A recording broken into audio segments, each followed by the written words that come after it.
TV. Today we have one-on-one with NDC Chairman, Ireland and UK, Mr. Alhassan Mbalba. Well, the titles are too many now. Yes. Just say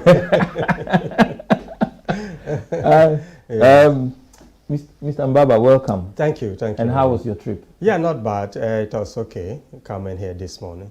Yes. I've been looking forward to this program since last week. Yes, and there's been a lot of events. Yesterday, what happened to Akwasi Kwarteng, who made history as UK first black finance minister and also the shortest on the job? Yeah, I mean, it's unfortunate because this guy was only trying to clear the mess created by his predecessors. And then, I mean, things didn't go the way he planned with the prime minister. And I think the prime minister fired him just to save her skin. Because such major government policy, there's no way the chancellor would have proposed such budget without 100% approval of the prime minister. Because the whole thing backfired, somebody must take the blame. And unfortunately, it's our own brother, Akwasi Kwarteng. I feel sorry for him because his appointment to me was a motivator to any black politician in the UK. Because students were now looking up to him. Yes. If he can rise up to that level, then they can do better. Could this affect the black population then? In terms of those who are looking at him as a role model? Exactly. And that's what I'm saying. For me, it's just trying to shift the blame to the poor man. Look, we have principle we call collective responsibility. It's a main feature of the parliamentary system of government. And that is why yesterday when people were saying the prime minister will not survive, I 95% agree with them. Because in the parliamentary democracy, if a major policy, such as a budget, is rejected by parliament, then collectively the government is responsible. The government must resign. Conservatives are in a difficult situation because they were forewarned. Get rid of Boris and you will run into serious crisis. And that is what is happening to them.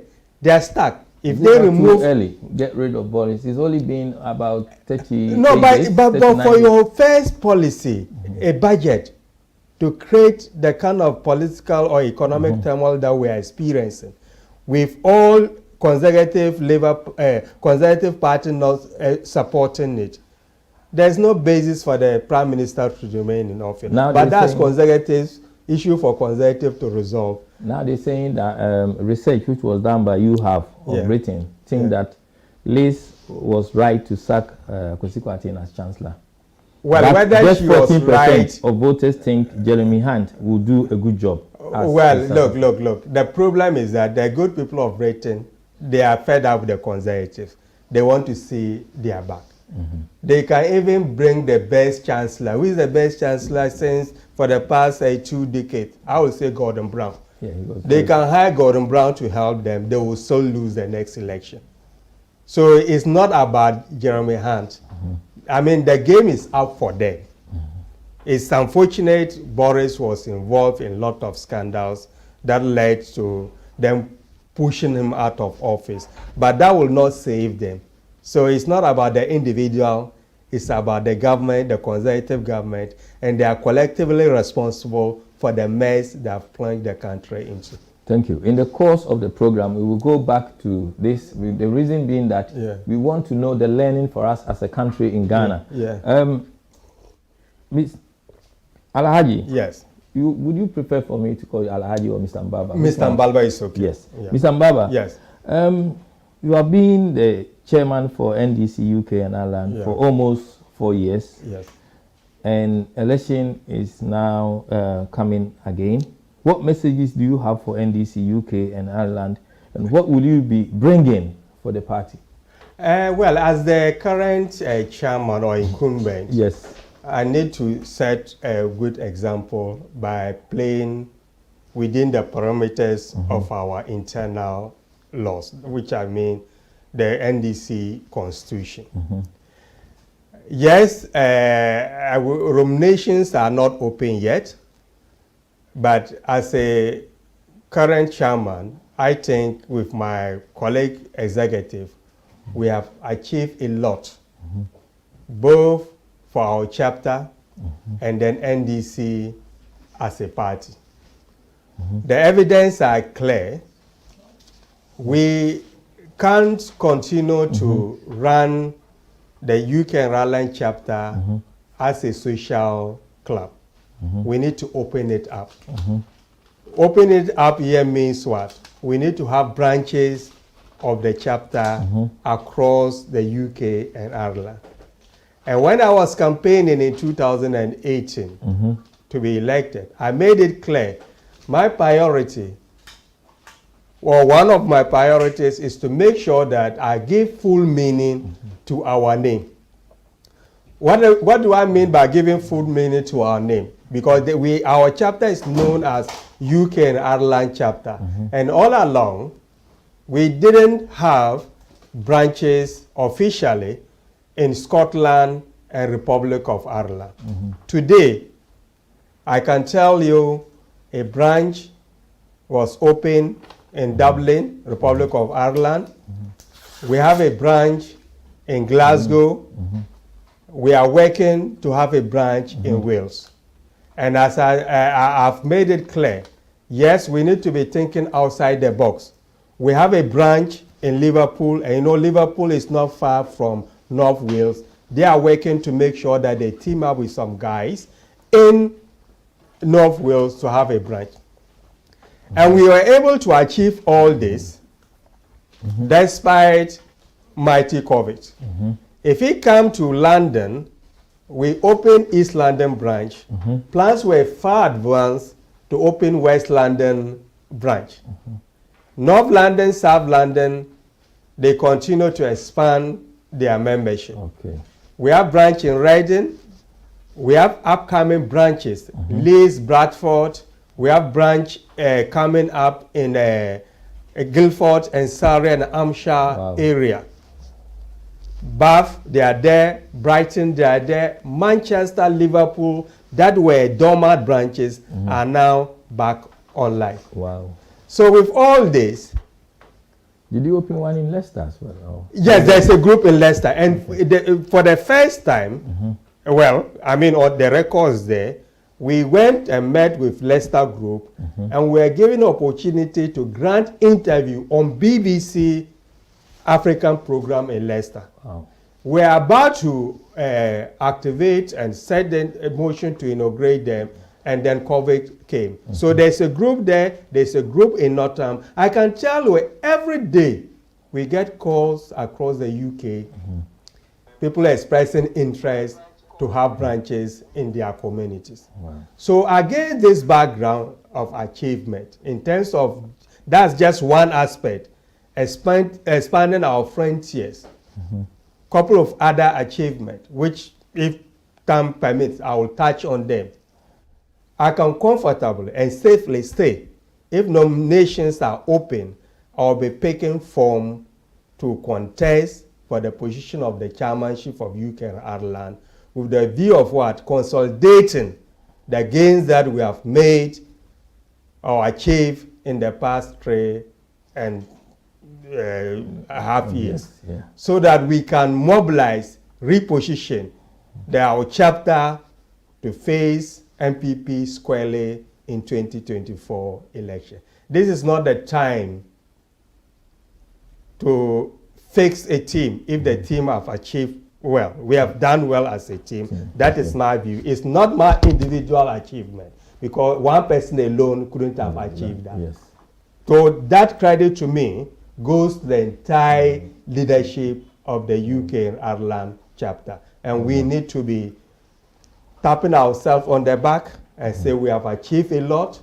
The captain of the team, if he wants to continue, he has the energy and appetite to continue, should be given the chance to continue. So I'm not campaigning. What does the future hold now? The future Well, it's for me to be retained, which I will go out and campaign on the achievement. Yes. And then when I'm retained, then I will continue to expand because they are talking about ROPA. ROPA, we all know, will allow Ghanaians living abroad to vote. So this is not the time we should localize our political activities in London. We need to expand, open up more branches across the country. We need to be innovative. So when the EC decides to implement ROPA, we'll face MPP vote for vote. I have no doubt. I have track record. I'm a mobilizer. That's one thing that people don't know. It's not just about going on radio, TV programs to talk. You need to maintain link with your communities in Ghana. Yes. And I think I have qualities of that can bring people together to vote for our eventual or yet to be confirmed flag bearer, President John Dramani Mahama in 2024. Yes, I mean, we're going back to Akwesi Kwarteng again. Yes. Today, there's been a lot of kind of different people coming up with different comments about Ken Ofori-Atta. Ken Ofori-Atta. Many Ghanaians are calling for the sacking of Ken Ofori-Atta this morning. They feel that we Ghanaians should learn from what has happened. Yes. I mean, it's sad to say that Akwesi Kwarteng has been sacked. While people are saying that while Ofori-Atta is still there. Yeah. This is from our former president. What John Dramani Mahama. Yeah. What he's saying is that Nana Addo should consider to sack Ofori-Atta immediately. And he said this in May. He was saying that he said this in May, and it's still there. What is your view? You see, look, we can't cherry pick. We borrowed or imported Western democracy into Ghana. So we need to play it according to the rules. Do you remember 2 months ago when they were campaigning to replace Boris Johnson? Akwesi Kwarteng was more or less the campaign manager for Liz Truss. Yes. They are friends even before that time. And, well, everybody knew, any political observer knew, if Liz Truss wins, Akwesi Kwarteng will get a very important position. Honestly, I wasn't expecting him to get chancellor. But when she finally appointed her, it is fine. But within some short period, things are not going as planned. So she put the friendship aside and called him from U.S. while he was there attending International Monetary Fund meeting, only to sack him. That is democracy. Yeah. Though I have the problem with that. But if you take Ghana, Nana Akufo-Addo is running a government of family and friends. Ken Ofori-Atta is the worst finance minister in the history of Ghana. The worst finance minister. Our economy. Why do you put him as the worst? Look at, we'll come to the economy. It's in a total mess. This man kept denying, borrowing. Do you know our gross, our national debt to our gross domestic product is almost over 90. Though they are managing it, that is about 86. It is not true. Ghana is a bankrupt country now. We are struggling to even pay recurrent expenditure. Can you say that? We are bankrupt. We are bankrupt. If you can't pay your daily expenses, you are bankrupt. And we have Dr. Baumia, who says he's a renowned economist and the head of the government economic management team. And we are in this mess. As for the CD and the dollar ratio, I don't know what happened, what the IGP did. Look at the difference. Just imagine when the pound started depreciating against the dollar, that led to Akwesi Kwarteng dismissal. Yes. Take the exchange rate between CD and the external currencies. Yet the man is at post. He has run out of ideas to turn the economy around, but because he's President Akufo-Addo's relative, he cannot be fired. But we are not running the government of Ghana for the president's family. ordinary Ghanaians are suffering. So it's about time President Akufo-Addo put the interests of Ghanaians first and do the right thing. But what kind of government? Then what kind of government for good 8 years? There's no any serious reshuffle. So what? And people are very incompetent in whatever task they have been assigned to do in the country. We are not saying he should do overhaul or change every minister or reshuffle every minister. Some of them are doing well, so there's no point to reshuffle them. But Ken Ofori-Atta knows very well that he's not performing. The president knows very well that Ken Ofori-Atta is not performing. What is stopping the president from sacking him? Apart from the reason that they are together, they created the mess, sack the finance minister, and maybe he will reveal whatever is going on. Or maybe a new finance minister will come and say, look, I'm not ready to continue with this kind of mess. I'm going to change direction, and the government will be exposed. So, mess is understatement. Sometimes I can't imagine how Ghanaians are surviving. Yes. How it is affecting us. Let's look at a household. Their earnings for a month. You know, if you take a common laborer, yes, a common laborer, then they have to feed their children if they have two children. Yeah. What the MPP will say, they're giving them free education. So that kind of reduced the debt. Well, that free education, do you call it free education? I mean, I don't know why they were even making a big fuss about it, but I'm not going to belabor too much about it. But all what I know, the free education today, the head of assisted secondary schools are crying that they are going to close schools down. Why? Because the government is not releasing subsistence for feeding. So you understand what I'm saying? And when we ask them, when John Mahama said, look, we need to review this free education, President Akufo-Addo jumped to say that, oh, John Mahama is saying that we should cancel free education. So it's just on paper that it is free, but in practice, parents are paying more than what they were paying even before the introduction of free education. My brother just finished the final exam. Yes. Even when he was writing, I would say this. He sent me a message that, oh, what did they call it? That's some clearance fee, whatever. Then they need to pay some money they are owing to various departments before they will leave school. I said, but I thought the government said everything is. Oh, yeah, no, they were paying some small. Did you get receipt for all of that? Oh, yes. You should have bring it here to show. No, I'm not saying if you want. No, well, I asked him because, you know, as accountant, I need to make sure. That's so I have to send them money, and then I call and say, look, they shouldn't give any money to him in case he doesn't go collecting it from different sources.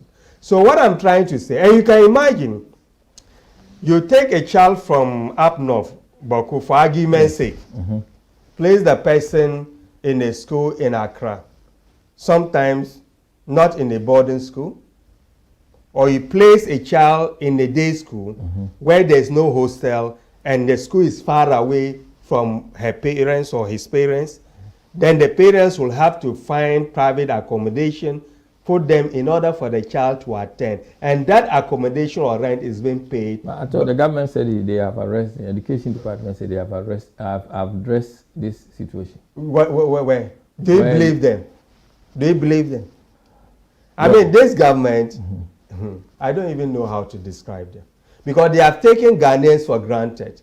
Sometimes some of the things they say, they think we are dumb, we can't read in between the lines. So if it is affecting me, and you are telling me you have abolished it, like the example I've just given, because I thought, oh, even before my brother, I paid some fees, and then he finished his, and I still send job money, because sometimes the food they get in school is not even enough. So we have to be fair. I'm not saying free education is not good, but you need to implement it in such a way that it doesn't create more problems. Even in advanced countries like UK and Ireland, if you have a ward going to school, there are certain things that the parents contribute, like school trips. school meals, depending on the household income. Yes, means tested. The parents pay. That's even UK. Nothing is completely free. And now for boarding school, you and I know, except children with emotional problems that cannot function in a mainstream school in the UK, the government or the state will not put them in the boarding school.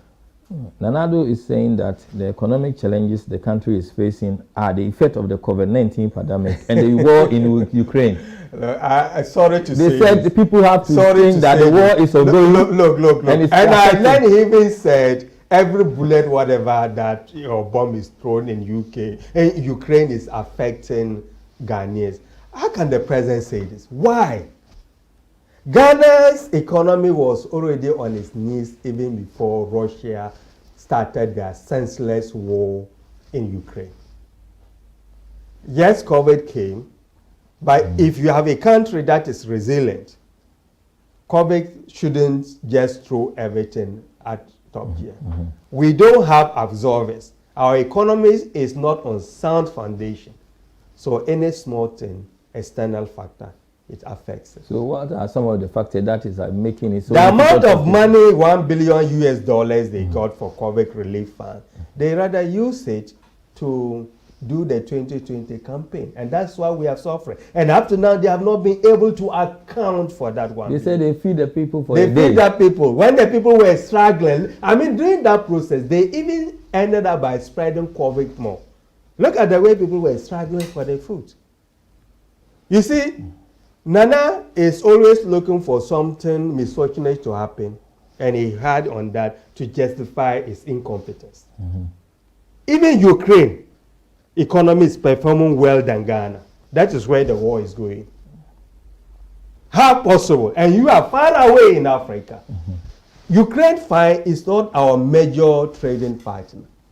Apart from few Ghanaians going there for medicine, for school. What is our relationship with Ukraine? I mean, of course, globally, it's affecting the whole world. But our problem predates the Ukraine-Russian war. Cooking oil, for example. Our economy problems predates COVID-19.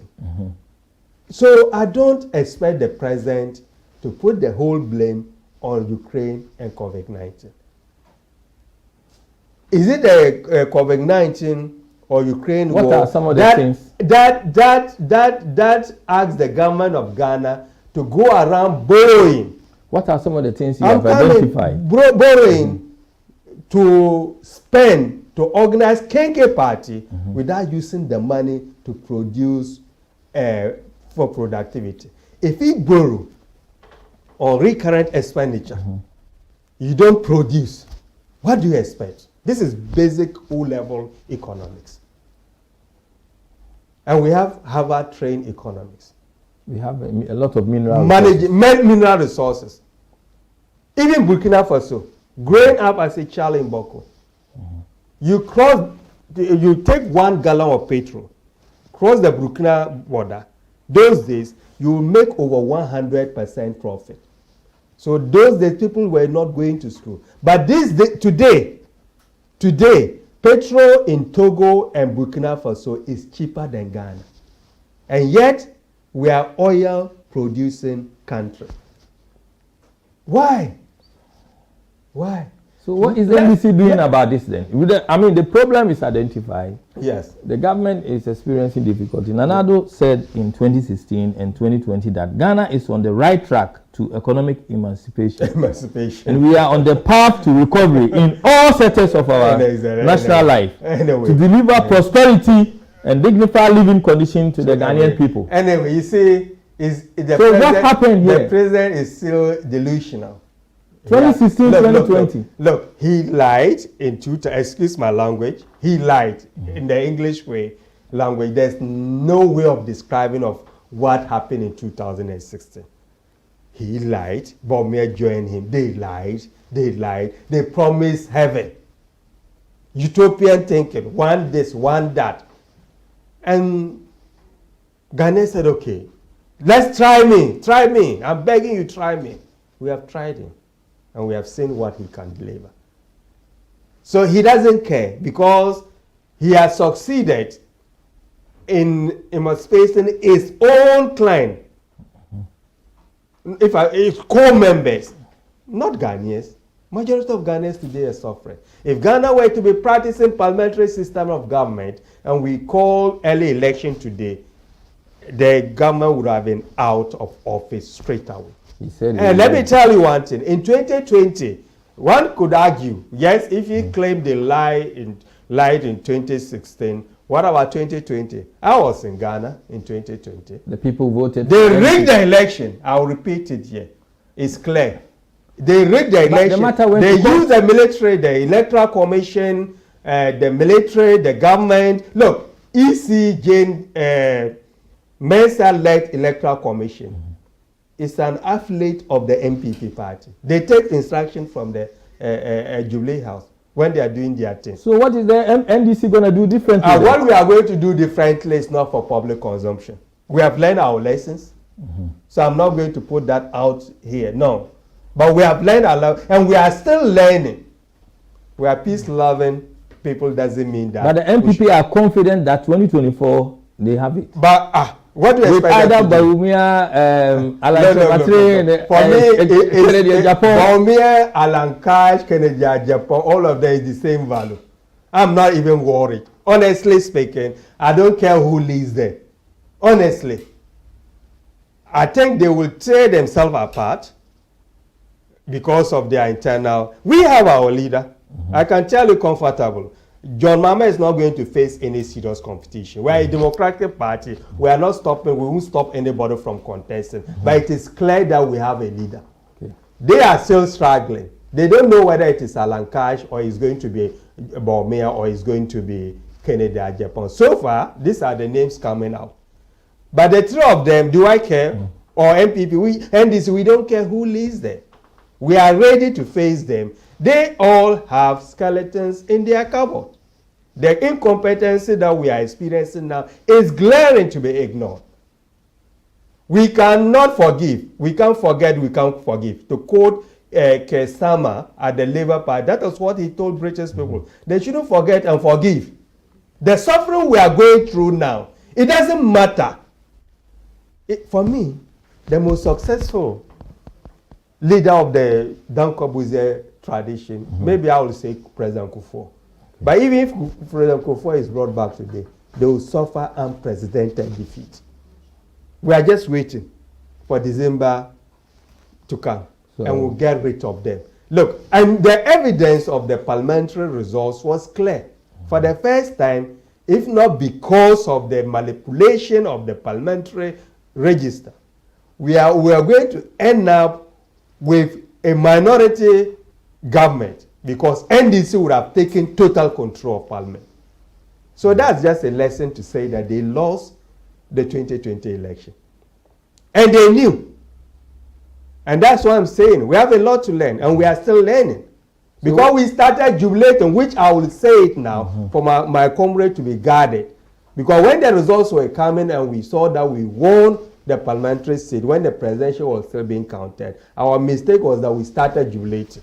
And that night, because they have control of the national apparatus, whatever, they did whatever they wanted to do, and the following day they manipulated the result. And that's why up to now, Tochima South, Zabzuru Tatali, two constituencies in the western region, we are still in Parliament court fighting to retain them. If today we can even get those two states, which we want clearly to go by the pink seat, NDC will be the majority party in Parliament. And then the next day we'll make sure that we are not going to be reckless like them. So what will change this? Because if the NDC is saying, okay, they manipulated, MPP manipulated, the elections and all the votes, what are they going to do differently to make sure that it doesn't happen again?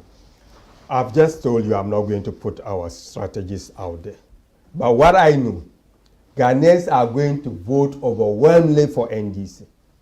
Because, yes, to be fair, we're winning, but the gap wasn't too much, and that's why they managed to manipulate it. Assuming if we're winning 175 parliamentary seats, which is possible, there's no way they would have manipulated or changed the results within 24 hours. And this time I'm telling you, the list where our target is to get 175 parliamentary seats. Today, inflation. Thank you, Mr. Mbalba. Today, inflation in Ghana has reached 37.7%, the highest in 2 decades. Where do we go from here? Gabi Ochredako, a leading member of MPP, yesterday reported that this is rare. Rare. Is he giving signs about Akwesi Kwarteng, Ken Oforiatta, trying to say something to Nanado? Because what does he mean by this is rare? Gabi reacts to 37.2% inflation figure, but comes up with no solution. Where do we go from here? No one is saying anything in Ghana. So what are we saying to the people? Yeah, they are clueless. I mean, the problem is there. The economic problems we are facing today in Ghana is unprecedented. Look, the science today is what preceded my language, the June 4th uprising. But after decades of military rule, Ghana and other African countries have resolved that we will always change the government through the ballot box and not the barrel of the gun. I and a lot of NDC members and NDC as a party, we don't support any unconstitutional change of government because that will derail. We are government in waiting. So what is happening in Ghana today is very, very unprecedented. Look at the inflation rate. That's what we call galloping inflation.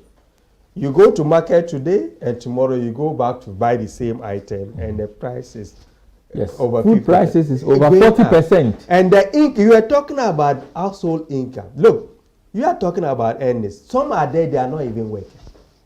The unemployment situation in Ghana, that's my worry always, is a security threat. Okay.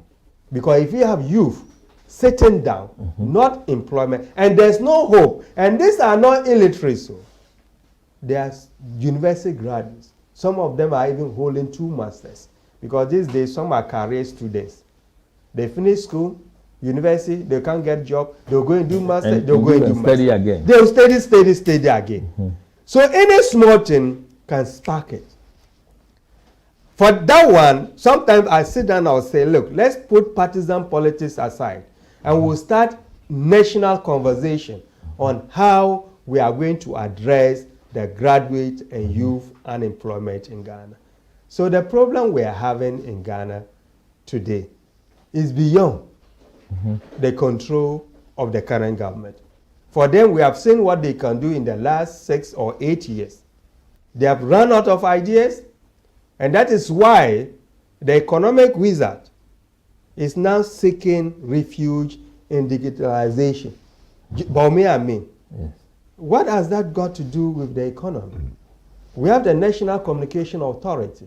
We have the Minister for Communication. I'm not saying digitalization is not important. IT is important. This country, everything is digitalized, but still we have problems. But Bawumia, because he has failed, hopefully, in managing the economy, he thought he can seek refuge in digitalization. And that is why the economy is going deep, deep into crisis. Because not only being the vice president and economist, he's supposed to be the head of the government economic management team. And if he has abandoned his job, and is going into the territory of where he has no expertise, then definitely we are going to have serious problems as the country. And I'm not surprised where we are with the economy. You are now asking me why Gabi Ochredako, the de facto prime minister. Yes, he's saying this is rare. He's right. He's the de facto prime minister. He's not holding any official government position, but he has say in the country even more than the and he's watching us. He's watching. I mean, he should come. I'm waiting for him. I can face him squarely. I'm ready to face him. So I'll arrange that much. Oh yes, I can face. But he will be online. No, I'm not worried. He should come. So the problem we have, because they are running the government as if, well, not as if, it is a formal government. Unfortunately, we ended up by having that. Do you think Gabi can go and tell the president to start Ken Ofori-Atta. They can't do it. They are together. The three of them are our problems, honestly speaking. So based on your analysis, where does Ghana go then? Where do we go? To change them. To change them. That is the only solution. Look, John Mahama's last government economic record is clear for everybody to see. The international community have lost confidence in the current government. So things are not going to turn around. They can't borrow. Look, we're already hippie even before the 2020 election. What is the national debt ratio to gross domestic product? If you are around 64, 68, then you are hippie. But that time we're over 70, but they were managing it. These people cook figures for the IMF. And even before they went to IMF, we were telling them that Ghana, we are in HIPC. They said no. Only for them to make, honestly, when I read they were going for IMF for bail, I said, is it usual Ghana politics? Because I didn't want to believe it. But it has come to pass.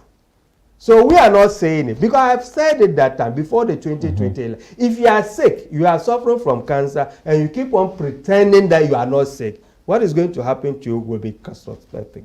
And that is what is happening to our country.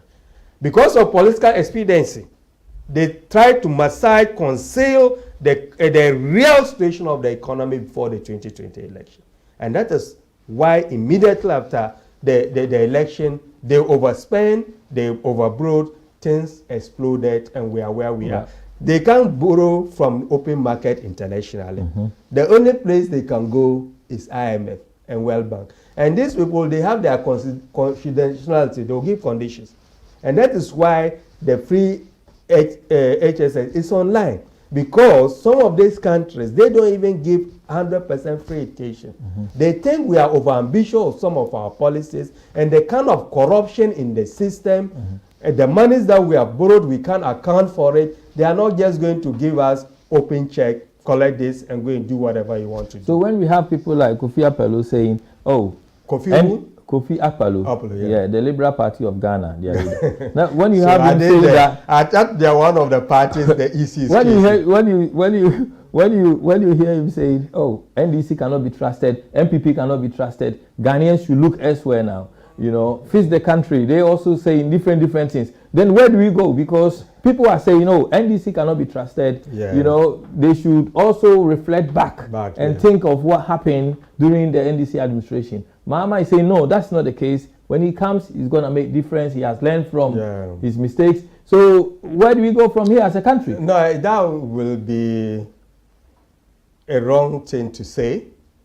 How can you compare NDC to MPP? The records are there. The next election will be key. It's going to be comparing and contrasting. Yes, NDC. But they are saying to the country they should look elsewhere because now the two parties have been tested. No. Let's face the facts. As a student of politics, I'll make this clear. Ghana is a two-party state, just like the United States of America. If politically, or in political science, if you say two-party state, doesn't mean that other parties don't exist. But if after a very long period, it's only two parties that are capable of winning election or have ruled the country, so you can conclude by saying that it is a two-party state. Let's forget about whatever happened before 1992. Since 1992, it is only the NDC and the MPP that have demonstrated that they are capable of winning and forming government. If you go to the US, it's the Republicans and the Democrats. In parliamentary democracy like UK, sometimes you can't conclude that is why, because in 2010, the Liberal Dems joined the Tories to form a coalition government. So Ghana, whether we like it or not, we have to accept the fact that we have two options, NDC and MPP. Why am I saying that? We have the leftist side of the government, and then we have the rightist side, and center, whatever you want to call it. We are the socialists, we the NDC. The MPP claims they are the capitalists. So in between these small parties, some of them are aligned to socialists, and some are aligned to the capitalists. So my advice to the like of Kofi Akpaloo, they need to identify themselves. Which philosophy do they belong to? Are they socialists? Are they capitalists? And team up with the major socialist party if they are on the left side of the political divide, or the right side if they are the capitalists, and then we'll move the country forward. But if they continue to dream. So Park Osindum, is he dreaming? No, Park Osindum is dreaming. He's dreaming. Yes, he can win. I don't know. I think his people are watching. No, his party, I think they have gone into coma. It's long that I've not heard about yes. it. But you see, Park Osindum is more socialist inclined. Mm-hmm. I was surprised he accepted appointment under Kufuor. That I think would have caused him a political fortune. But well, he could argue that he wanted to contribute his quota to the development of the country. People like them, they know what the capitalists have done to our country. Mm-hmm. I will encourage and suggest to them that to team up with the NDC party, because our country is at a crossroads. Mm-hmm. We can't mess up again by mistakenly allowing Bawumia or whosoever or MPP to win the next election. We know what Akufo-Addo can do, and the way he's handpicking Bawumia. Mm-hmm. If for whatever reason, if in a highly unlikely event, Bawumia win, which I doubt he won't even cross the primaries, mm-hmm. then it's Nana who is going to continue ruling. So let's be careful, put the interests of Ghana first and Ghanaians first. Make sure that we vote and vote wisely. As for John Mahama, we have seen what he has done, mm-hmm. and his record in office compared to what we are seeing in under Akufo-Addo. And you won't hesitate a minute to cast your vote for him come 2024 general elections. Mama is asking Nana Addo and Bawumia to apologize to Ghanaians for the current economic crisis. And Bawumia is saying that the 1D, 1F are doing very well. And is attracting more investors to the country. And the government has made remarkable progress, strides in many sectors of the economy. You see, so they are saying that Mahama cannot see. He's pretending he can't see what is happening. It's not Mahama. Bawumia and Akufo-Addo, they are delusional. Mm-hmm. One factory, whatever you call it, one village, whatever. I don't even want to waste my time talking on them, because those things are out there for Ghanaians to see who is lying and who is saying the truth. Mm-hmm. If they deceive chiefs that they were going to build big dams in their communities or their villages, only to turn around and tell the chiefs that, oh, because of the rains they couldn't build the dams, and you now go back telling them those policies are being implemented, they'll wait for you in 2024. So it's lies. They keep on lying to Ghanaians. That is what they are good at. Because when Ghanaians are complaining, even the president has the audacity to tell Ghanaians that we are lucky to have him as the president. So you can see he's not empathizing with the ordinary Ghanaian district. The kind of suffering that we are going through, instead of him to even acknowledge things are tough, let's see how we can turn things around, he's telling us that we are lucky to have him as a president. Akufo-Addo as a president, and I should be happy. The security situation in Ghana now is terrible. It's terrible. How? Look, so tell us some. Tell us the security situation. Sometimes certain things one don't want to say it public. Mm-hmm. But I can tell you. No, tell it. Our viewers want to hear. The armed robbery in Ghana is too much. If you take northern Ghana, a place called Boko, for over a year now, there's serious security situation there. The president has not even bothered to even visit the area. The people are sleeping, 6 to 6 curfew. You won't believe it. Modern day Ghana. Dampare is aware of this. Who? Dampare. The IGP. Yeah. He has not even visited them. It's sad. And you know why I'm worried? Because we have these terrorists operating in our neighboring countries, Burkina Faso. Yeah. And when there's security gaps like that, they exploit the situation to their advantage. He's in Accra, sleeping. He doesn't even bother. You allow people. Now schools are not operating, banks are not operating. Hey, look, almost in all Boku. in Boku, government workers who are not from that area have deserted the town. This is serious. It's a forgotten town. Under a so-called human rights lawyer. It's sad. And you tell me we are lucky to have you as a president. But this is a police situation. So the police... Who is the commander-in-chief? Commander-in-chief. I know Nanado is commander-in-chief, but Dampare... There's a military detachment there. Okay. There's no barracks in Boku, but because of the conflict, they set up a detachment. So clearly, they are under the control of the minister, the president.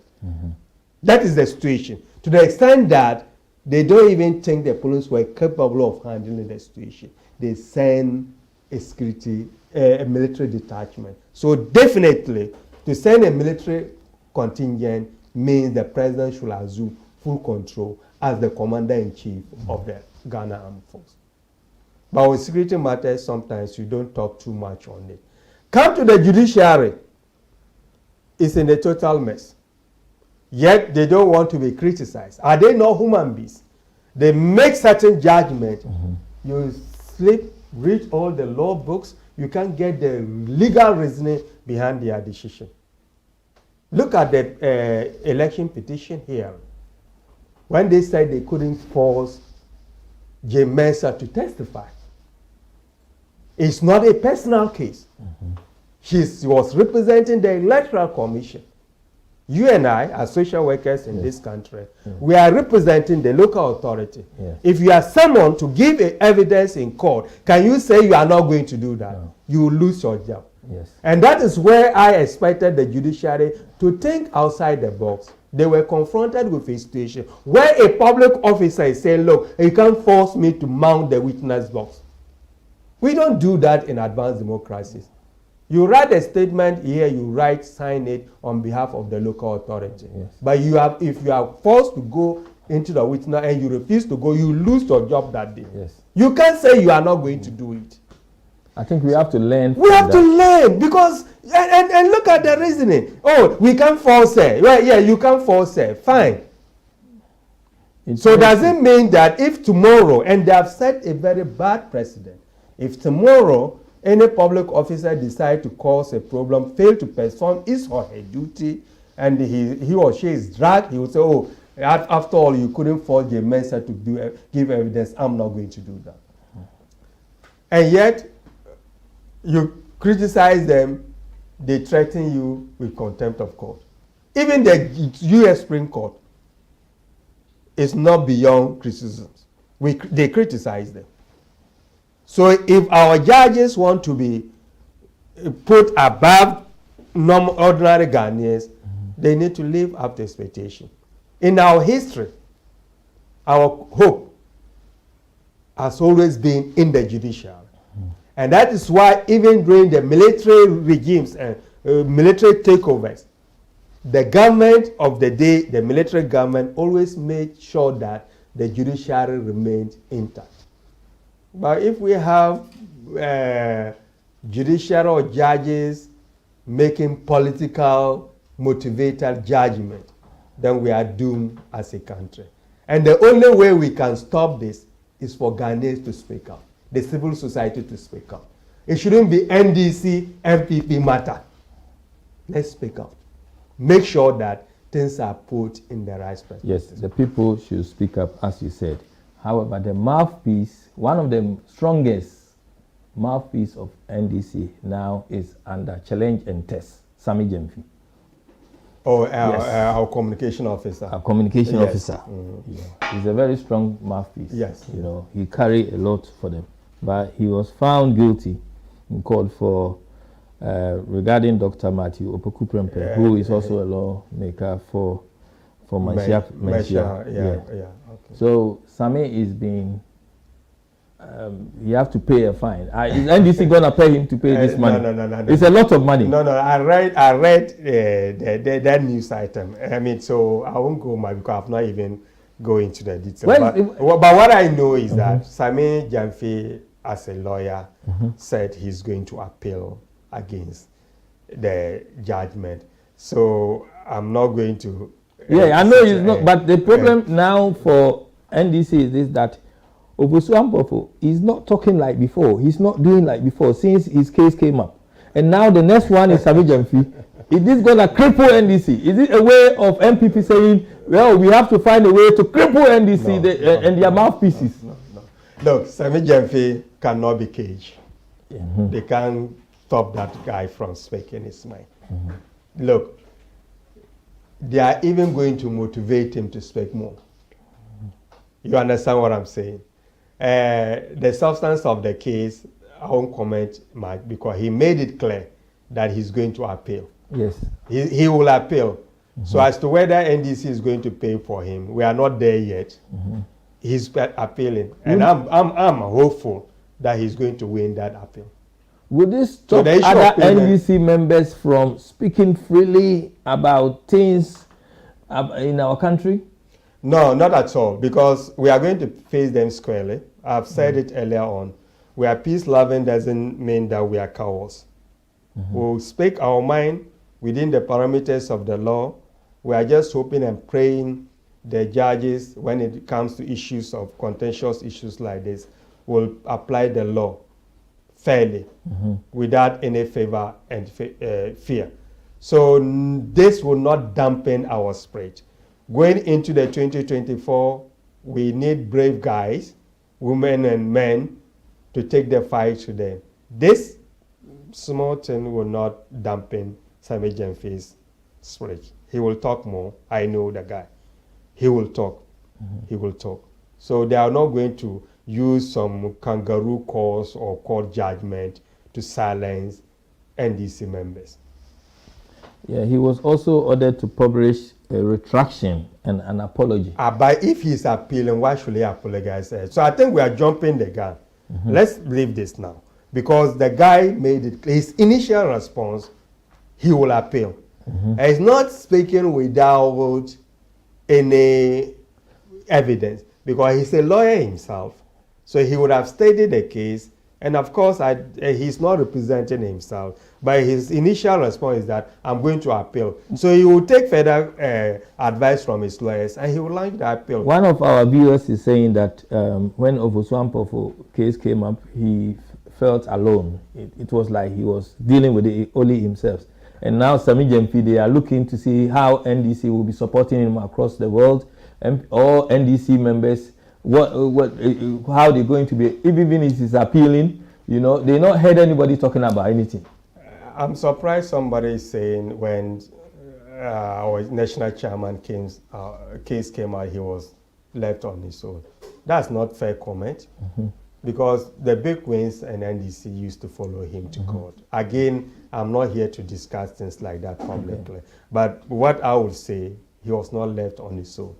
Even some of the leading NDC lawyers supported him. We not support, they even represented him in court. So we have our lawyers, and when it comes to such political motivated cases, they come out to help. As to whether they do it free, which I'm sure some of them will offer pro bono services to. So let's not allow outsiders or non-NDC members to exploit whatever is going through. We are a family, and we come to the aid of every member who is in trouble. We don't discriminate. That I can tell you. Thank you. Yeah. We're going to talk about Galamsey. Galamsey. But I will tell a producer that after Galamsey, when we at some point we'll talk about Agrada and the implication for us in terms of as a country. Where do we go for all these events about pastors, voodoo, all those things on TV?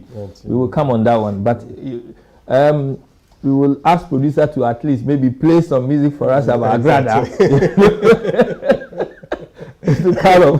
But our former president he said that if he is elected president, all those who are into illegal mining activities, popularly called Galamsey, and have been arrested, will be given their freedom. Where do we go for Galamsey here? There's been a number of talks about Galamsey more recently. Read that again. That those who are arrested will be granted freedom. Yes, will be given their freedom. I mean, producer, can you please, if you put Mahama and saying that he will give freedom to those arrested for Galamsey, I think that will help. When did Mahama say that? I can bring it out for you. I think it was in more recent. Hold on, it's here. This was 13th of September 2022. Okay. I have given it. Yeah. So what I want to say is that what is happening now, way forward for Galamsey, because Galamsey has become a major issue. So many things have been said about Galamsey, and it's still going on. Yes. You know, it's still going on in our towns, yes, in Ghana. All these secret places, many are blaming politicians. I was reading an article which says that both MPP, NDC, people are involved in this Galamsey, and it's becoming a major issue for us as a country. Yes. You know, where do we go with this Galamsey? Someone was saying there's no way Galamsey can ever be solved, because if the people are hungry, where do you want, and they can make money easily, why do they have to go and struggle when they can make big bucks? Galamsey, I think, is the name that is causing the problem.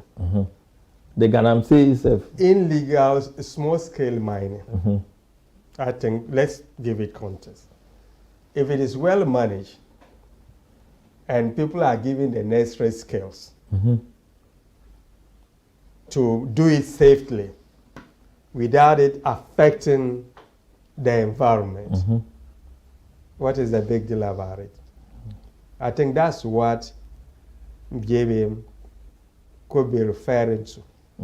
But we have a situation whereby the government of the day, President Akufo-Addo's government, I mean, some of his ministers, party executive, I will mention names, former General Secretary, JB, the former Minister for Environment, Professor Frimpong Boateng, named it.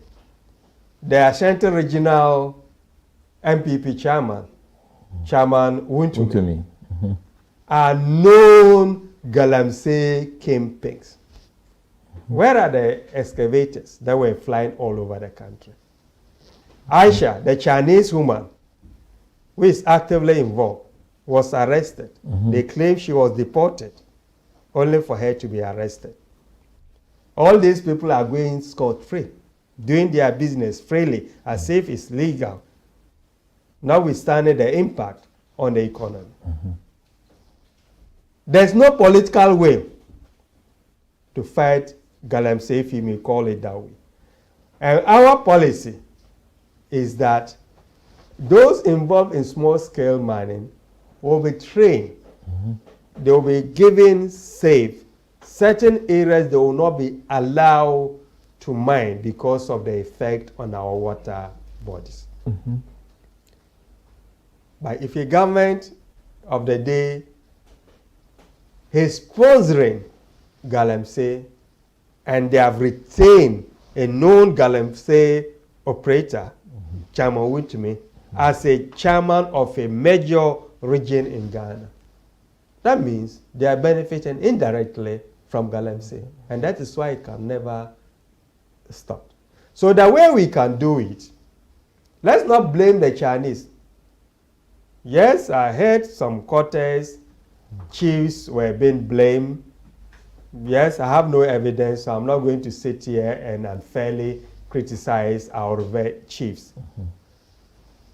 They are also hungry. I'm coming. They are hungry. That's the problem. So we need to empower the communities.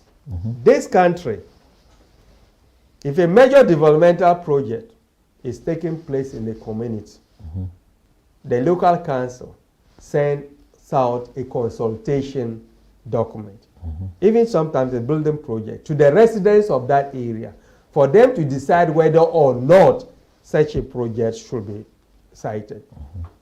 Can we pass a law to empower the citizens of Ghana to rise up against any chief who is indirectly sponsoring Galamsey, or any big man who is indirectly sponsoring Galamsey? By the danger we are facing, some of these Galamsey operators, understand, they have guns. They have military men supporting them. Captain Mahama, you remember how he was killed. So it's a syndicate that they are operating. And so we all team up as a country and speak out loudly through national conversation without blaming one person or the other. We'll continue to have problems with Galamsey. And unfortunately, our water bodies will be polluted.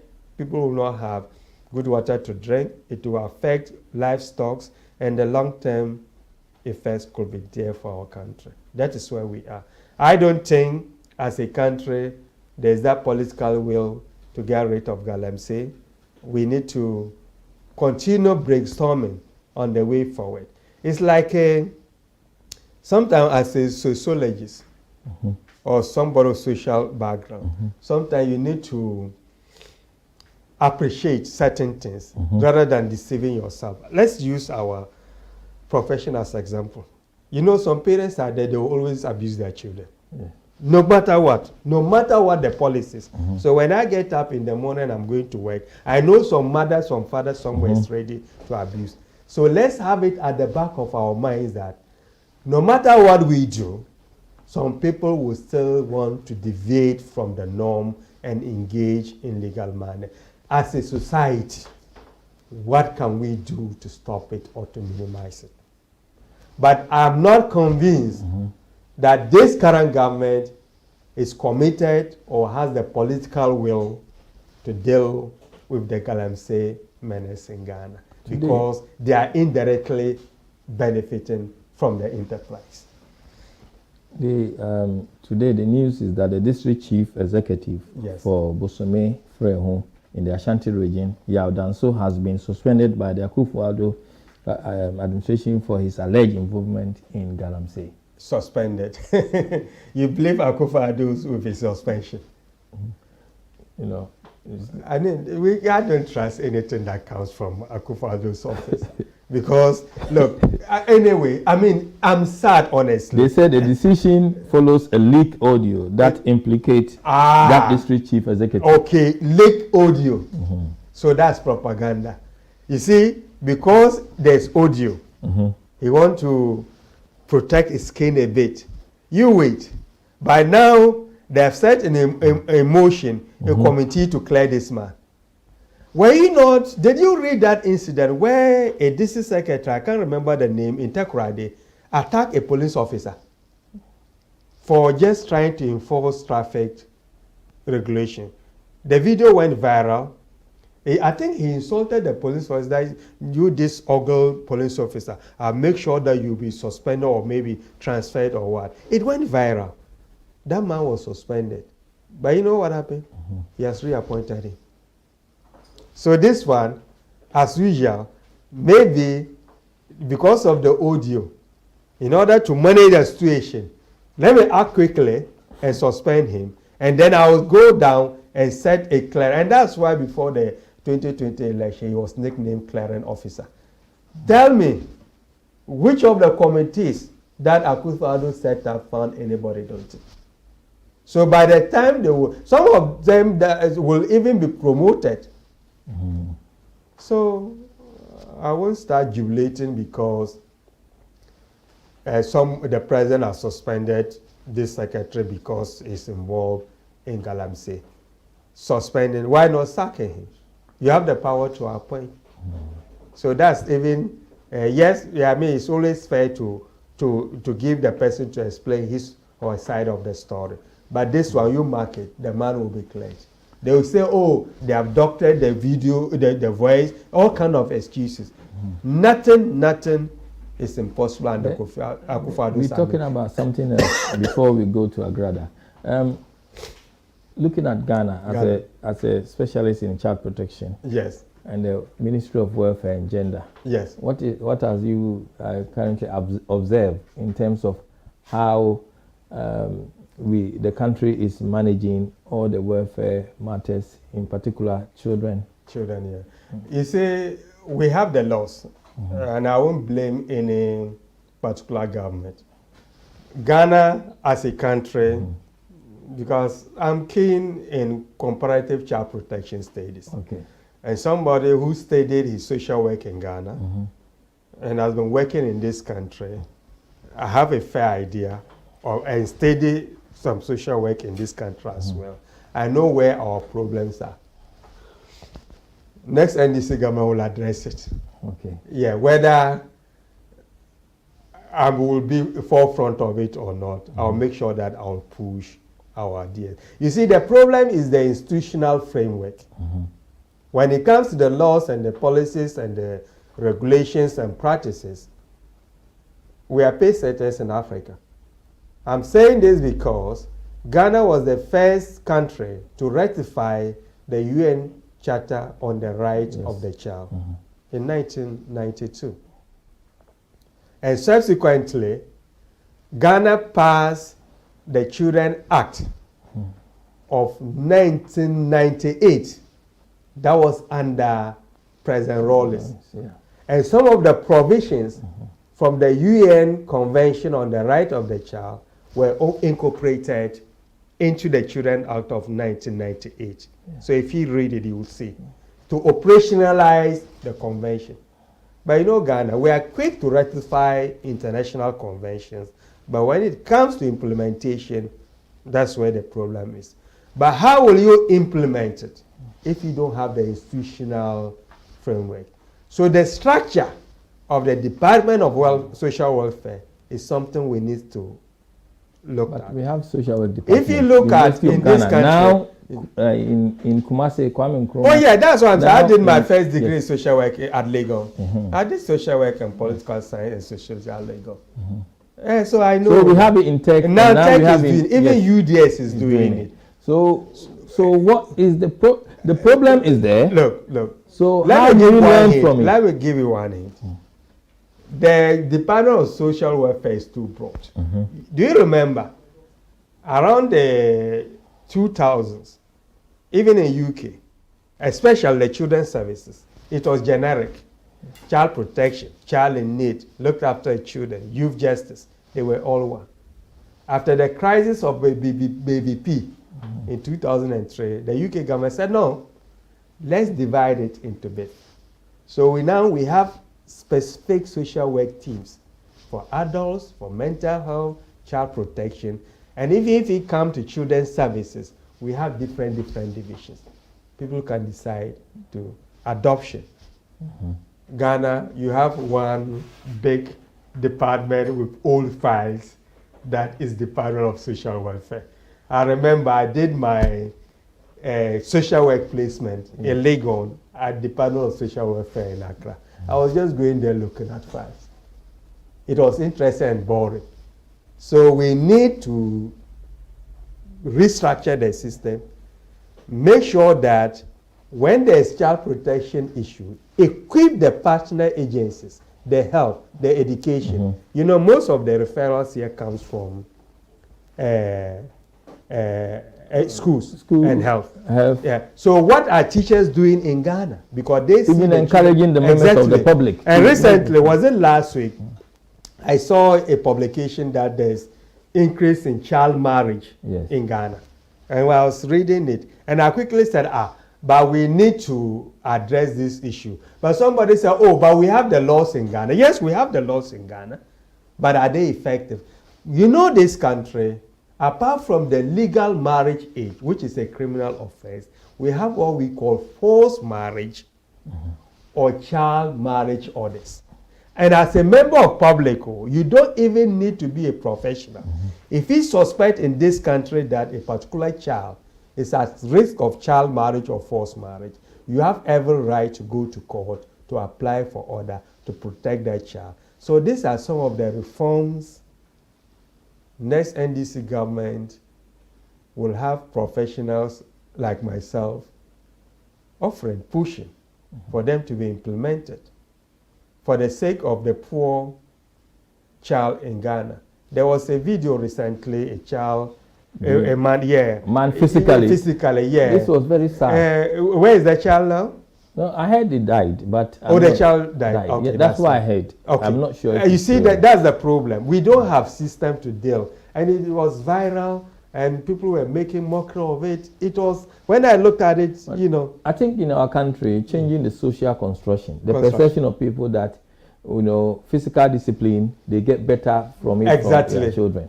So that kind of mindset, how do we work it? It's not working. And I think that Ministry of Gender and Child Protection, they need to do more, you know, in terms of protection. And we depend a lot on NGOs as well. No, well, the NGOs, we need to harmonize their operations.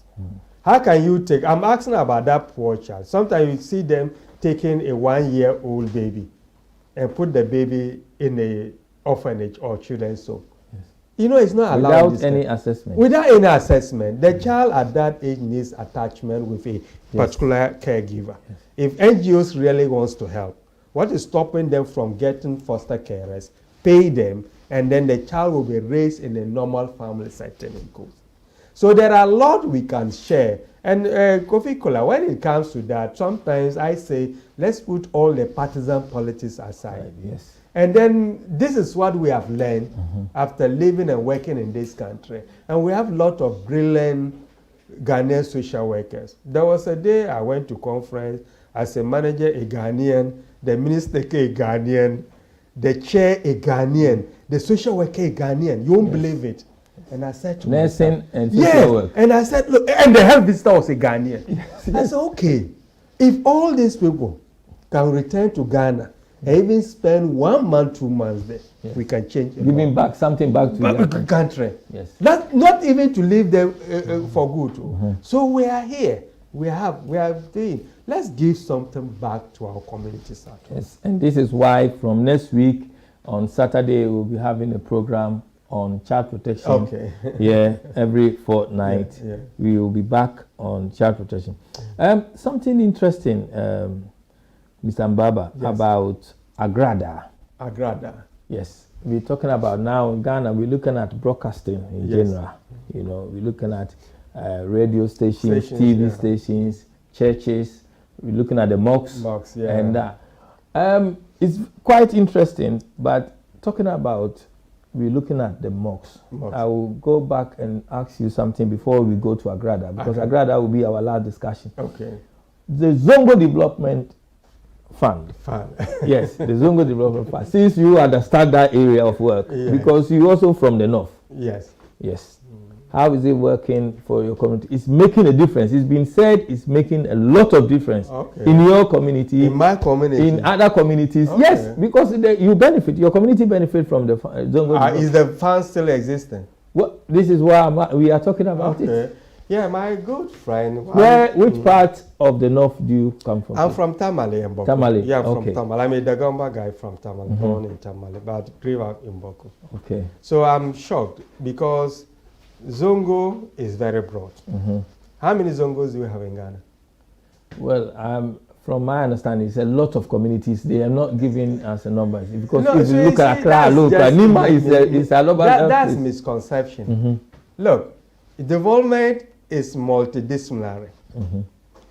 We didn't need, honestly speaking, we didn't need to set up a Zongo fund for development. The fund was just for political advantage, to be seen. NDC as a political party help people who consider themselves as Zongos more than any other government in the history of Ghana. Which government or which political tradition made our Eid a national holidays? That one alone is a great achievement. Because I remember growing up before Rawlings made those two Eids a public holiday. On Eid Day, we were still forced to go to school. You won't believe it. But Rawlings came and said, no. If Easter, Christmas is holiday for Christians, it's only fair for the 2 E's to also be what? That is a very total respect and respect, equality for all. Values, exactly. Yes. So, and it is Rawlings' time that the state took active role in organizing of pilgrimage Hajj to Makkah. I know some people, but let me make this clear. The government, even under Rawlings, is not paying for Muslims to go to Hajj. No. What they do, they facilitate. They deal with the Saudi authorities, get accommodation, get the flights, because it's a special occasion. Flights that will fly huge number of privileges from Ghana to Saudi Arabia. It was during Rawlings. It was during Rawlings that people from the Zongo got recognized, were given important appointment in government. The records are there. You go to the Zongos, the national grid, electricity. It was Rawlings' time that national grid was extended to the north. You won't believe it. When I was doing my O-level, we used to use lantern to read. So you are going to school, you are holding your lantern. You have to buy kerosene. There was a big generator in Navrongo Secondary School. They have to fuel the generator. So by 9 o'clock, the lights is off. And some of us were only good at reading in the night. So sometimes I will even wait till after the lights off. I'll get my lantern and go and sit down and read till dawn and come back. But when we got to A-level, that was the time President Rawlings, may his soul rest in peace, in his own wisdom, said we can't have disparities between our communities in Ghana. Some opposed it, Danko Buzia especially, and the Buzia said no, they won't extend Akusumbo to the north. It was extended. They say it was impossible. It came to Navasco, and we had 20 lights 24/7. Come and see the jubilation. So the issue of lanterns, kerosene to read was no longer an issue. You can sleep, you can go to class, go to library any time of the day. It was Rawlings' time, a university, UDS, was extended to the north. So tell me, with this their so-called Zongo Development Fund, what physical structures have they put in place in the Zongo communities? Tell me. We are talking about visible, evidence-based achievement. So it's not about just saying Zongo Development Fund and go back to bed. You talk about equalities, and they will tell you they have appointed John Baumia as a Muslim. Do you think promoting equality should only be appointing the president, the vice president from the north or a Muslim? And who told them that we don't have Christians in the north? To go by the MPP's model of promoting equality, then President John Mahama wouldn't have been the president of Ghana. Because in their history, go back, you check and see. Anytime they are appointing a running mate, to them, that running mate should be a northerner, a Muslim, and a Muslim. But in the north, we have some tribes who are not the Gomes, and they are Christians. Your mama is one. Yeah. So how discriminatory is that? Let's make sure that everybody has equal opportunity, regardless of whatever religion. So that policy is discriminatory then? MPP's policy is discriminatory. Is that what they have never tell them, I'm charging them to come out. In their history, have they ever appointed any Christian as a running mate in their history?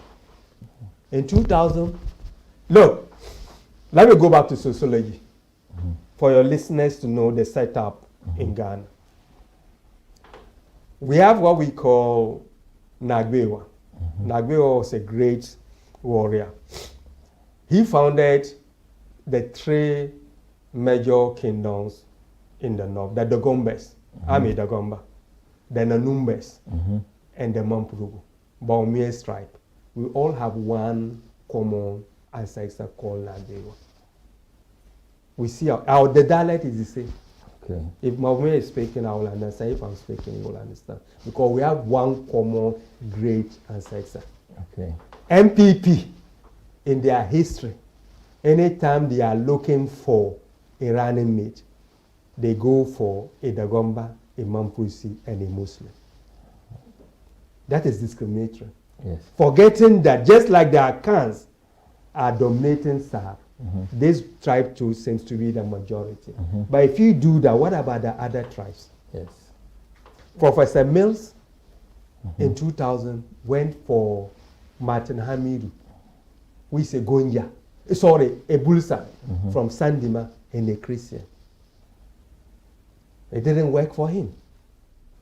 The following year, he went for Muhammad Mumuni, who is a Dagomba, a Muslim. It didn't work. The third time, he went for John Mahama, who is a Gonja and Christian. And the magic worked. He won.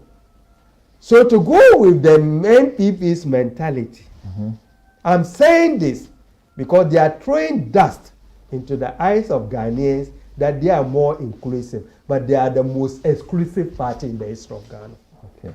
You can't single out a lot of tribes in Ghana and think that because of one or two reasons, they can't hold the second.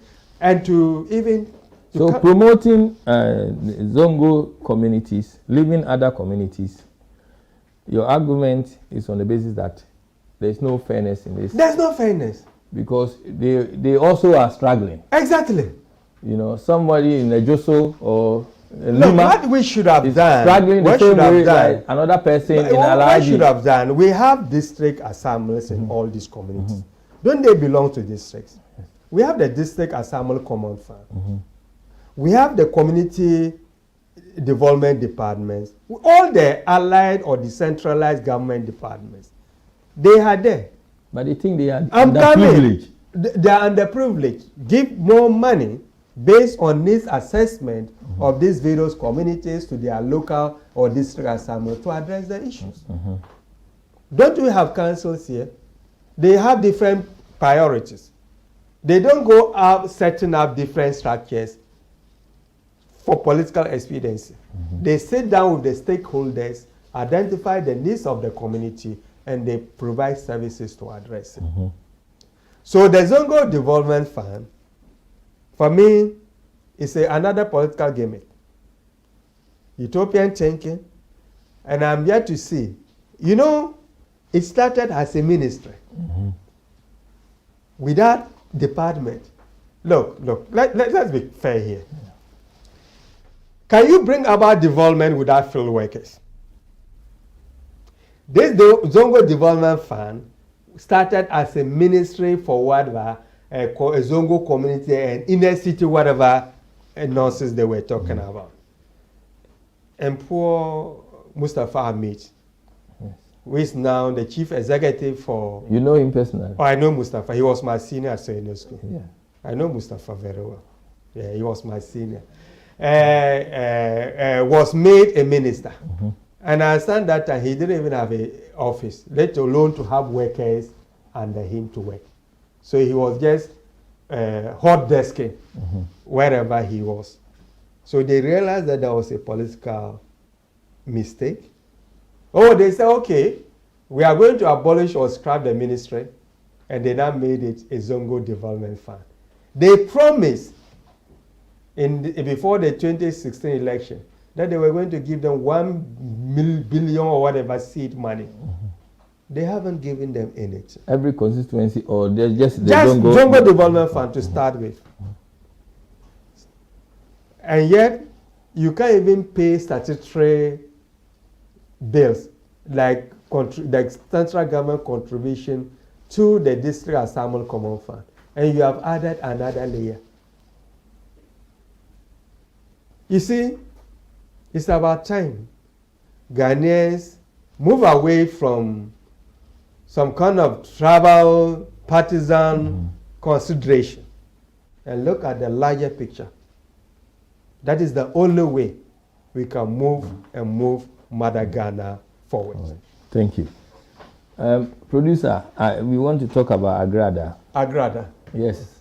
I don't know if you can give us one song about Agrada. Alhaji, I hope you don't mind. Let's hear something because Agrada is the talk in Ghana. You know, let's hear something about Agrada. Agrada. If we can hear something from her, or Sabisa, you know. Okay.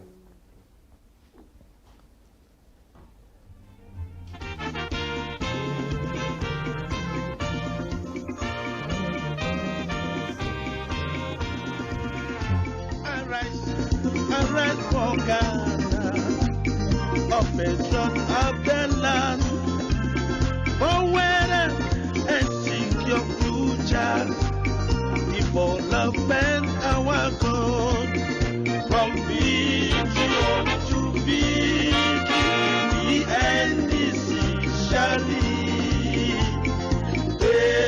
Democrat, Ghana.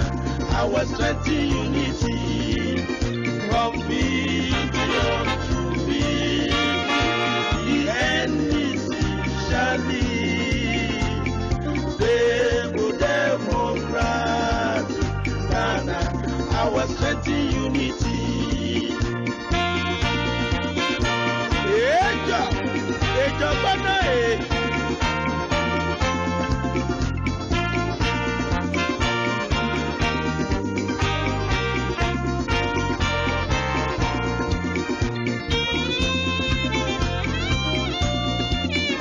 Victory!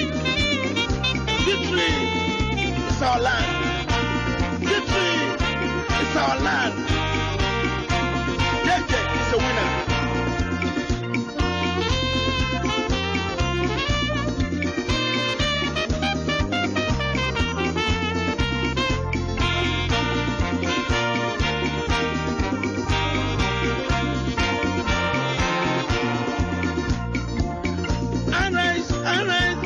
Ghana, of the truck of the land. Oh, thank you, producer. Thank you very much. Thank you, Alhaji. This will be our last question. Okay. You know, because you done well. You know, going this distance, nearly for nearly for almost 1.5 hours or so. Agrada. He was asking me who is Agrada. Yeah, I saw it because these days sometimes some of the things on Ghana media is just too sensational. She's Accra Circuit Court on Monday remanded the founder of the Heaven Way Champion International Ministry at Weja in Accra, Patricia Asiedu, Aka Nana Agrada, for 3 days over an alleged money doubling scam. She's been charged with charlatanic advertisement. I'm not sure why Ghanaians we like to use big words. That charge of what? You know, fake advertisement. Yes, fake. Or they're trying to say she's a cheat, she's a trickster, or a cheater or fraudster, or someone who have confidence to deceive other people. You know. So, Agrada, the question here is this: that is she the only one doing this thing in Ghana where they try to con people for their money? I mean, in Ghana, some church, I know a church where people go to, they promise them the whole thing. If you come to my church, you're going to do this, you're going to get benefit on this. I know, and in the Muslim community, voodoo workers who also people will go for, even footballers. Some footballers go there to get voodoo to help them to perform. You know, people go for black magic and things like that. And this advertisement is on TV. Kwakubu Sam plainly would advertise. When you're driving on Accra Road to Kumasi, you see his advert there. Come, I'll bring back your husband.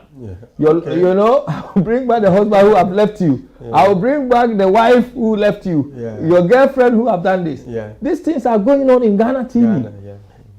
So if the police are arresting Agrada, are they going to do something about the media? And even now there is one going on about Manasseh Zuri. Minister Azure. Minister Azure. A lot of things are going on Ghana media, TV, and using bad language, inappropriate language and everything. Now the arrest, I think the police have made headway for the first time in my view.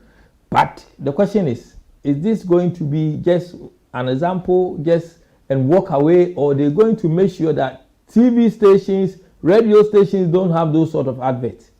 Well, it's up to the National Media Commission to regulate the media landscape. And I think they are not doing a performer up to expectation in my own assessment. Like you rightly pointed out, some of the advertisement you listen on radios if you are in Ghana clearly borders on criminality. Yes. So you don't wait for a thief to steal before you go arresting him. So the media commission, National Media Commission need to be regulating that. Why they are not doing it, I'm not surprised, because under Akufo-Addo's government, nothing is working in Ghana. So it's just part of their incompetency. But you see, let's be honest, we are Africans and believe in supernatural being, spirituality, whatever. Religion is part of the human's basic needs. If you look at the Maslow hierarchy of needs, religion is there. And this belief system is our needs. It's part of our culture. But in the 21st century... I'm coming. People have the right to believe whatever they want to believe. You can't stop it.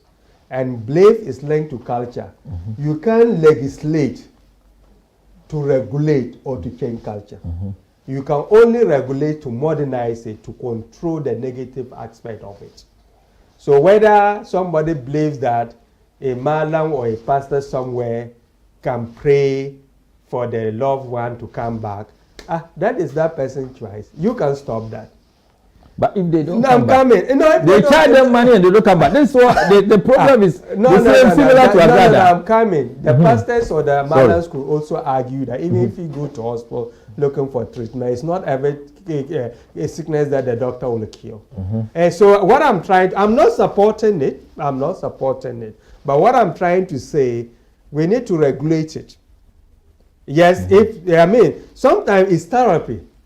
You understand? Maybe somebody's wife just moves out completely. It can cause depression. It can cause mental health breakdown. But if that person thinks that, there's this Malam or a pastor somewhere, that can help me to get him back. And he goes there to spend his or her money. In that period, there's some therapy there. It might not happen, but she'll be hoping that the pastor is going to pray. So I don't want us to go into areas that we have no control over. Because some pastors, some Malas don't even advertise. But yet people go to them. And whatever exchanges go between their service users or their clients and the Malam, sometimes there's no contract. All what we can do, advise or educate the communities. Look, be careful of this kind of pastors. They can help you. But we can't. So this woman, Agrada or whatever you call it, hers was in the open, that double money doubling or what. This money doubling business has been going on in Ghana for a long time. For a long time. Yes. And you see people going on video, TV station, radio station advertising. Yes. And I always ask myself, that person is going to charge you to double your money for you. Why can't he just double the money for himself? Yes. So it's clearly it's lies. It's lies. But people are so much desperate. And this can be linked to the hopeless economic situation we have in Ghana. Say that any little thing that will give people some hope that they may earn their household income in order to turn things around for their families, they will grab it. Because this has led to people death. Sakawa, exactly. all those Sakawa, things. So the police have to do more. No, so what I'm trying to say, yes, as a society, let's be careful we don't chew more than what we can bite. Yes, some of the utterances, some of the media advertisement is illegal. It borders on criminality. The National Media Commission should handle it. But if we start saying, Let's arrest all those doing the advertisement. If the radio station advertising it is a registered entity, the National Media Commission should go after it and leave the individual alone. And if people go and exchange money, money doubling, what right do you have as a citizen to produce money? That's a criminal offense. Arrest it, make sure that she doubles the money, and you see, and you arrest her. But all these things are lies. It's just to camouflage, deceive people into parting with their limited cash. Thank you. Thank you, Alec. Do you have, what is your last word before? Yeah, my last word, I started by saying I'm not in the campaign mood because we have not declared timetable or nomination or election yet. But have achieved a lot, or we have achieved a lot as incumbent leadership of the UK and Ireland chapter. Named the media airwave, our communication team, we have dominated it. The MPP are running for cover. We have opened more branches in the pipeline. We have streamlined, we have reduced registration fee because we always think ahead. Honestly, when I took over, the first thing I did was to reduce the registration fee. And recently, even Ghana, they reduced it to only 3. Has that increased membership? Of course, if not because of the COVID. If not because of the COVID. For strategic reasons, I won't give our numerical strength. Yes. But day in, day out, and you know me, I'm on Facebook, people calling me, we want to join the party. So the party is expanding, that's the truth. And that's the only way. We are not a social club. And going forward, if I'm retained, inshallah, we are going to even embark on unprecedented recruitment drive in the UK. I'm proud of that. That's like, I mean, to talk about the contribution to the national campaign in 2020 is not for public consumption. We did well. We sent proposals for the People Manifesto. Some of our ideas. I'm not saying ours, because maybe it's possible that another group would have sent that recommendation. But some of the proposals we sent to Accra was incorporated. Wow. Other chapters outside Ghana, they look to the UK and Ireland. I'll say it. Some chapters call me. There was even a chapter, a group of people in a European country that they want to join UK and Ireland, and they'll be paying their dues to UK. I said, no, that Accra will not allow that. We want the party to grow in every country. There's another group that said they want me to be their mentor, guide them to restructure. I get calls every day. So I sit down, I feel delighted. But it's not about an individual, it's about teamwork. Everybody is doing his best to make sure that we move the chapter to the next level. I hear people saying UK is no longer the pace tester. That's not true. Yes, the two major ones are US and UK, and have cordial relationship with Madam Chairperson. We respect, we compete, but for me, it's good. That's healthy competition. It brings the best out of us. Yes, but you we are. Madam Chairperson. Yes, no, Vivian. US chairperson. Oh, US. Okay. US, Vivian Dazi. She's the US chairperson. Okay. Yeah, I think I saw her poster. I think she's clearly seeking re-election because they have started their process. And I wish her the best of luck because she has done well. Yes, I've met her in person. She's a very committed comrade who wants to move NDC party forward. I'm not campaigning because I don't want to get involved in the US politics when my hands is full with the UK issue. But on the whole, we need to reposition the chapter. NDC is a party of rules and regulations. It's not about what individual thinks. Yes, nobody is perfect, but what I can say, I always operate within the laws of NDC. You know how difficult it is in our job. Yes. Almost all the decisions we are making. Tell me, which one of them are the client supported? They don't like it. But if you know you are working within what you are supposed to do and the law is backing you, you should make provision for resistance. But you shouldn't give up because he should have known that people are going to oppose. And I'm bringing that professional background into NDC.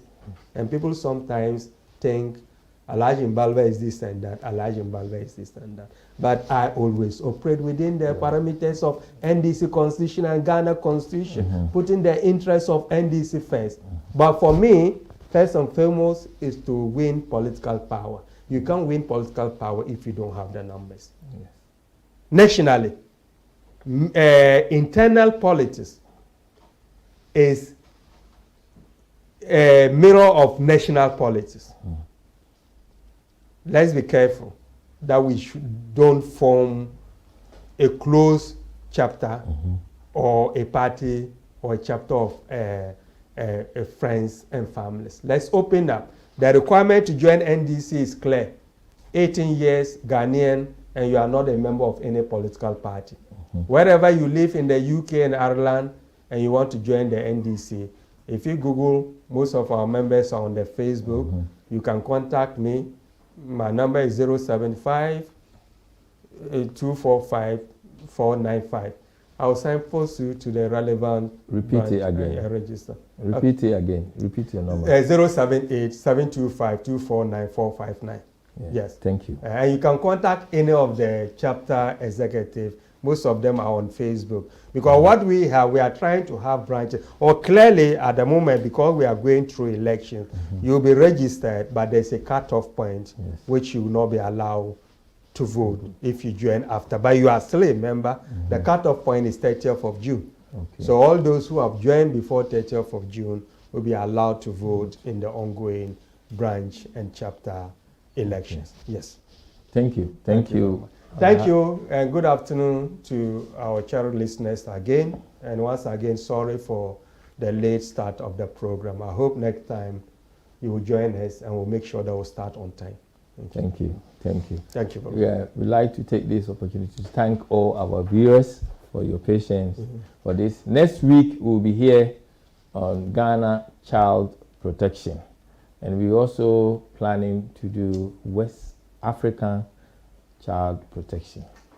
We'll be talking about child protection in Africa.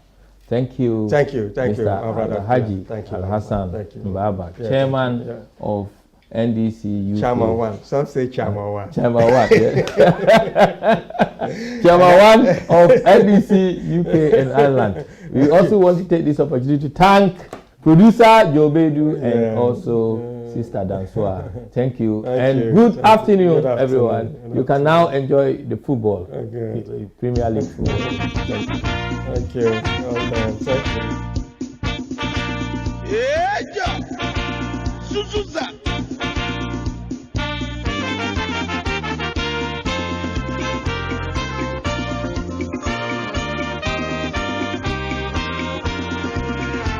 I rise for Ghana, operation of the land, forward and seek your future, development our goal, from vision to victory, the NDC shall lead, stable democrat, Ghana, our strength in unity. From vision to victory, the NDC shall lead. Stable democrat, Ghana, our strength in unity.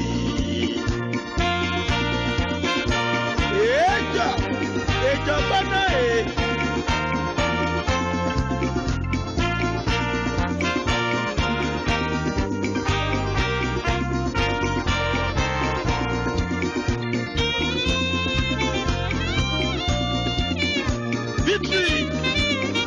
Victory is our land.